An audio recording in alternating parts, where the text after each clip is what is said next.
So what were just your impressions of what you did in the playoffs? Certainly proud of the guys.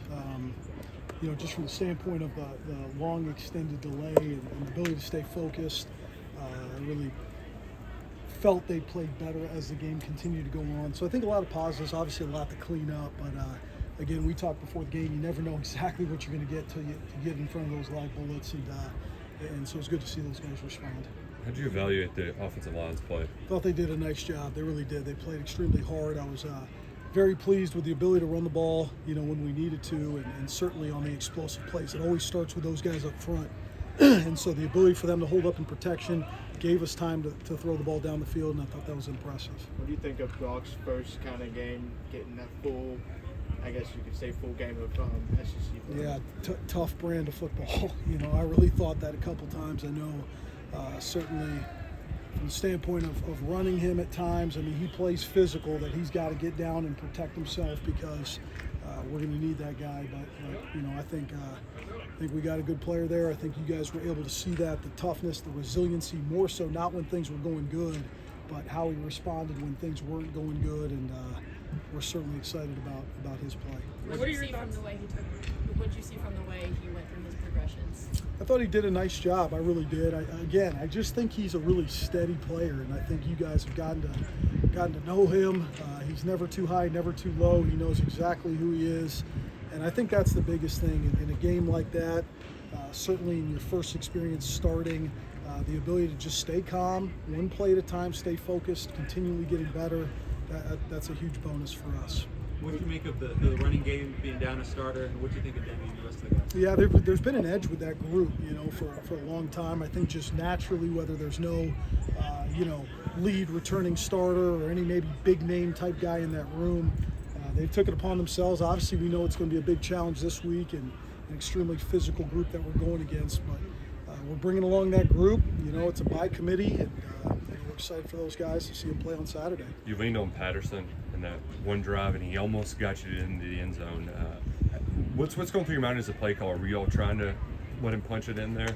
Yeah, certainly. You certainly want to finish those drives. A lot of times there's opportunities in the red zone where you feel like you've gotten a defense on their heels and you can play with that kind of tempo and play fast. Again, I was proud of Jason. I was proud of Demi for what he did. Jamarian Wilcox got in there and did some good things. And so, again, it's going to come down to consistency, taking care of the football. We just got to keep building on it. There's been a lot of talk about the depth in the wide receiver room this year, and it kind of showed on Saturday with it kind of being Luke Medford. What do you see from them? Impressed. Again, I think those guys all have a different skill set that really complements one another. And I think that's so important about a great wide receiver room is, you've got vertical threats, you got guys that are great in short area space, you got guys that can stretch the field, you got a guy like Dane Key that can make those tough catches. And so in a lot of ways, that group, we've talked about it from day one, it's not easy to use that term unselfish, but the great groups have that about them. And I think each of those guys understand that if they can put their roles together, they can be a special unit, and that's where you got to keep taking the next step. Which we saw some of that with Will Levis, the physical running style, with lower shoulder, jump over a guy. How do you, with a quarterback, balance that? I know it hypes his teammates up, but also getting it. Yeah, that's a great question. I just think, in some ways, there's a part where you got to pick and choose your spots.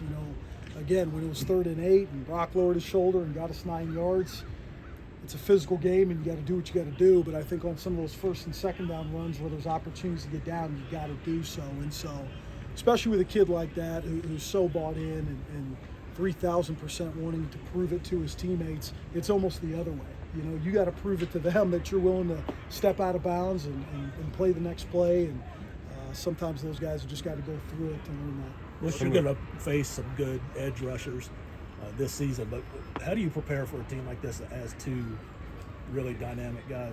Yeah, we've been fortunate again to go up against one of the better front sevens we feel like in the league every single day. So I'd start with that. But certainly it's going to be a good challenge. I think both our edge guys are excited, both our tackles, the backs are excited. The different things we're going to have to do to be aware of those guys. It's really no secret with this defense. I think last week it was 5 sacks, which created 4 turnovers, and there's a primary focus there on those two situations, is making sure those guys don't take over the game and make sure we take care of the football. What do you think about the operation as far as getting the tempo that you wanted to get? A lot of good, but certainly room for improvement. You know, again, sometimes you come out here in practice and you feel like you got 3 minutes to talk to the quarterback and it's not really cutting off, and then all of a sudden you get in that game and you're talking to him and it's like somebody hung up on you on the other line. You know, he's not hearing what you're saying. So I think that just hit me, right? Like there's something to be said about getting calls in fast so you can have some time to talk to him. But I can't tell you how many times I'm like, you hearing me? And guys are like, no, it's already past that 15 seconds. So, but again, we stress it. You know, that's the thing for us. It just keeps going back to, you know, before you can be thinking about winning football games, you got to figure out how not to lose them. Don't beat ourselves, all those different things. And I think our operation is something we take a lot of pride in, and we certainly got to take the next step on that. What did you think about how you guys were able to get plays in later in the game, even though it was shortened, to try and rectify some mistakes you might have had in the first quarter or second quarter? Yeah, I thought it was good. You know, I just think too, it just comes down to consistency, as you guys know, and it's eliminating some of those penalties early on hurt us, getting into second and longer situations, turning the ball over. So I think just like anything, you know, you do it and you do it and you do it, but with this group, the more experience you get, with these players, with this staff, obviously you're hoping to take the biggest jump you can from week 1 to week 2. Is there any secret to emphasizing taking care of the football, or do you just got to repeat it yourself over and over? Yeah, I think, you know, certainly it's the emphasis from a ball security standpoint, but I think there's always the correlation to playing clean and being fundamentally sound in your technique and how it correlates to taking care of the football. Again, for us, it's on the tape from a week ago of situations where those 2 defensive edge rushers were able to have one-on-ones and we're able to get takeaways. And so I think it's a mixture. It's fundamentally, but it's also schematically putting our guys in a position where we're not forced to hold on the ball for too long and have those one-on-ones on the perimeter. I think they allowed 1 explosive, but what have you seen from South Carolina's pass defense now? They had 2 picks and a bunch of pass breakups last week. Yeah, you know, we've gone against these guys. I feel like some of these guys have been there for like 7 years now, you know, so that whole DB room is similar. They got great length, you know, they got long speed, can turn and run. So I think there's a ton of experience. You know, the corner 3's been there for a long, long time. The nickel 24 is an all-conference type player who I believe in his second year played a lot of football. The boundary safeties played a lot. I mean, these are guys that I feel have been playing since maybe I was at another SEC school 3 years ago, you know. So it's a veteran group. Again, it's going to be a really good challenge for our guys. We're going to be excited and go from there. Because the game ended early, do you feel like there are still wrinkles that people don't know about you guys and what you didn't have to put on film?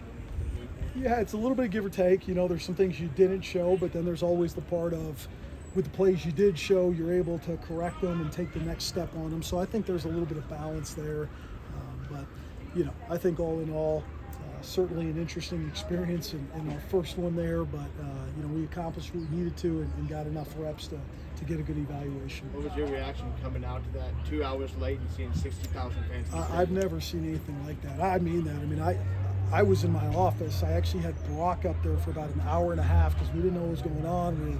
We were rewatching cut-ups, this and that, and I finally said, hey, you know, let me just get down there to make sure, because I knew it was going to be a quick turnaround when they said it was a go. And I don't think I'll ever forget it, to be honest with you, in my life. I've been fortunate to be in a lot of places, but to walk out there after a 2-hour delay and see that place as packed as it was you got to slow down sometimes, and you got to be grateful and thankful for where you're at, and I will never, ever forget that. So.